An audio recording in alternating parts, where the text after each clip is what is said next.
Parole de Dieu quotidienne. L'environnement de base que Dieu crée pour l'humanité. 2. La température. La deuxième chose est la température. Chacun sait ce qu'est la température. La température est quelque chose que doit compter un environnement adéquat pour la survie de l'humain. Si la température est trop élevée, disons plus élevée que 40 degrés Celsius, cela rendra la vie des humains misérable. Ne serait-ce pas très épuisant? Et si la température est trop basse et atteint moins 40 degrés Celsius, les humains ne pourront pas plus le tolérer. Dieu a donc été très attentif à déterminer cette amplitude de température.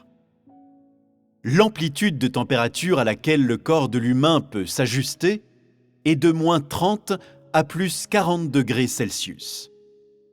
C'est l'amplitude de base de la température entre le nord et le sud. Dans les régions froides, la température peut atteindre moins 50 degrés Celsius. Une telle région n'est pas un endroit où Dieu permet à l'homme de vivre. Pourquoi y a-t-il des régions si froides? En cela réside la sagesse et les intentions de Dieu. Il ne te permet pas d'approcher de ces endroits. Dieu protège les régions trop chaudes ou trop froides, c'est-à-dire qu'il n'est pas disposé à laisser l'homme y vivre. Ce n'est pas pour l'humanité. Pourquoi permet-il à de tels endroits d'exister sur Terre? Si Dieu ne permet pas à l'homme d'y vivre ou d'y exister, alors pourquoi les créer? En cela se trouve la sagesse de Dieu. C'est-à-dire que la température normale de l'environnement permettant la survie de l'homme a été ajustée par Dieu de façon adéquate. Il y a aussi une loi ici. Dieu a créé certaines choses pour aider à maintenir et contrôler la température. Quelles choses sont utilisées pour maintenir cette température? Premièrement, le soleil peut apporter la chaleur aux gens, mais ils ne pourront pas supporter une chaleur trop intense. Y a-t-il quelque instrument sur Terre qui puisse s'approcher du soleil? Non. Pourquoi? C'est trop chaud. Il fondrait. Donc, Dieu a de plus établi la distance correcte entre le soleil et l'humanité. Dieu a un standard pour cette distance. Il y a aussi les pôles nord et sud de la Terre. Qu'est-ce qui se trouve aux pôles nord et sud? Seulement des glaciers. L'humanité peut-elle vivre sur les glaciers? Sont-ils adaptés à la vie humaine? Non. Non. Donc tu n'y iras pas. Comme tu ne vas pas au pôle Nord et Sud, les glaciers seront préservés et pourront jouer leur rôle de contrôler la température. Tu comprends? S'il n'y a plus les pôles Nord et Sud, et si le soleil brille constamment sur la Terre, alors tous les gens sur Terre mourront de chaleur. Dieu utilise-t-il uniquement ces deux choses pour contrôler la température?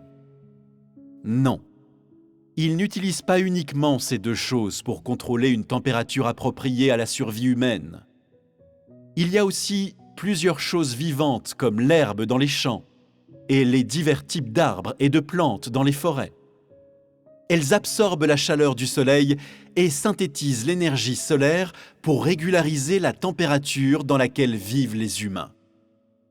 Il y a aussi des sources d'eau, telles que les rivières et les lacs. L'étendue des rivières et des lacs n'est pas quelque chose qui peut être déterminé par quelqu'un. Y a-t-il quelqu'un qui puisse contrôler la quantité d'eau sur Terre, où l'eau coule, la direction dans laquelle elle coule, le débit d'eau ou la vitesse à laquelle elle coule?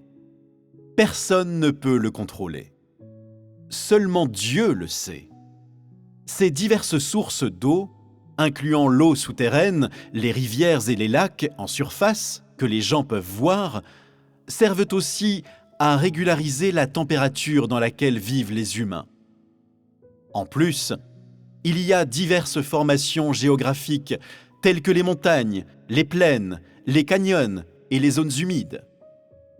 L'étendue et la dimension de ces diverses formations géographiques peuvent toutes régulariser la température.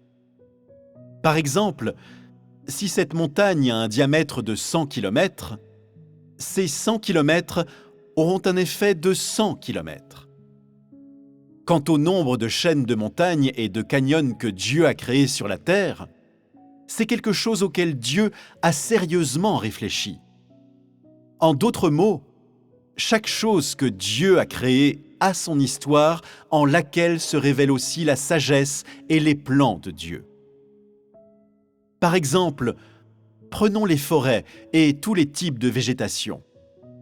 La surface et la dimension sur lesquelles elles poussent ne peuvent être contrôlées par l'humain, ni aucun humain n'a le mot final sur ces choses. La quantité d'eau qu'elles absorbent, la quantité d'énergie thermique qu'elles absorbent du soleil ne peut être contrôlée par aucun humain. Toutes ces choses sont du domaine de ce qui a été planifié par Dieu quand il a créé toutes choses. Ce n'est qu'en vertu de la prudente planification de Dieu, de sa considération et de ses arrangements de tous les aspects que l'homme peut vivre dans un environnement avec une telle température appropriée. Donc, chaque chose que l'homme peut voir comme le soleil ou les pôles nord et sud, dont entendent souvent parler les gens, ainsi que toutes les choses qui vivent sur ou sous la terre, dans l'eau, les étendues de forêt et d'autres végétations de toutes sortes, les sources d'eau, les cours d'eau, combien d'eau salée et d'eau douce il y a, en plus des différents environnements géographiques, Dieu utilise ces choses pour maintenir des températures normales pour la survie de l'homme. C'est absolu. Ce n'est que grâce à la considération de Dieu que l'homme peut vivre dans un environnement avec de telles températures appropriées. Il ne peut faire trop chaud ou trop froid. Les endroits où il fait trop chaud, où les températures excèdent ce à quoi le corps humain peut s'ajuster, ne sont certainement pas préparés pour toi par Dieu. Les endroits où il fait trop froid et où la température est trop basse, ces endroits où les humains auront tellement froid après quelques minutes qu'ils ne pourront même pas parler, leur cerveau gèlera. Ils ne pourront plus penser et rapidement, ils suffoqueront. Ces endroits ne sont pas non plus préparés par Dieu pour l'humanité. Peu importe le type de recherche que l'humain entreprend, peu importe qu'il veuille innover ou passer outre à ses limites, peu importe à quoi les gens pensent, ils ne pourront jamais excéder les limites de ce à quoi le corps humain peut s'ajuster. Ils ne pourront jamais se débarrasser de ces limites que Dieu a créées pour l'homme. Comme Dieu a créé l'homme, il connaît mieux les températures auxquelles peut s'ajuster le corps humain. Est-ce que les humains eux-mêmes les connaissent ? Non. Pourquoi dis-tu que les humains ne le connaissent pas ? Quel type de choses ridicules les humains ont-ils faites ? N'y a-t-il pas toujours eu de nombreuses personnes qui ont défié les pôles nord et sud ? Ils veulent toujours y aller pour occuper le territoire, pour y prendre racine et l'exploiter. N'est-ce pas là un acte d'autodestruction ? Oui. Disons que tu as bien exploré les pôles nord et sud. Mais même si tu pouvais t'adapter à de telles températures, serait-il bénéfique à l'humanité de changer l'environnement de vie et de survie des pôles nord et sud ? Serais-tu heureux de voir fondre toute la glace des pôles nord et sud ? C'est incroyable. C'est un geste irréfléchi. L'humanité a un environnement dans lequel elle peut survivre.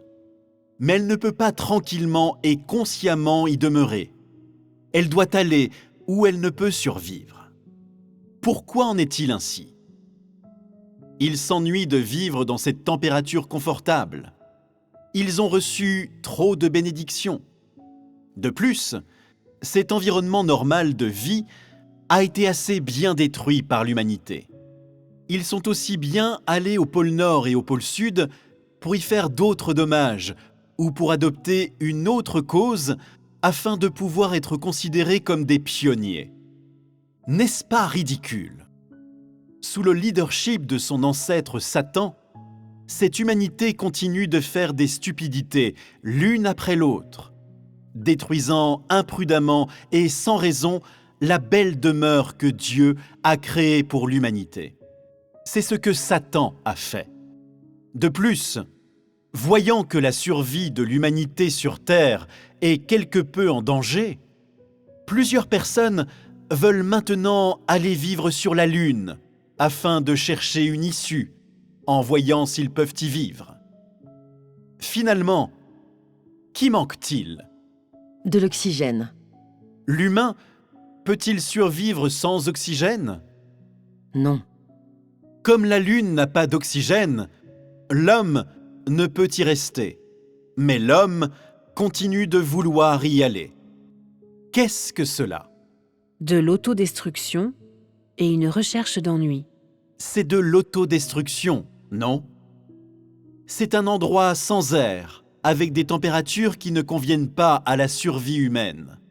Donc, ce n'est pas un endroit préparé par Dieu pour l'homme.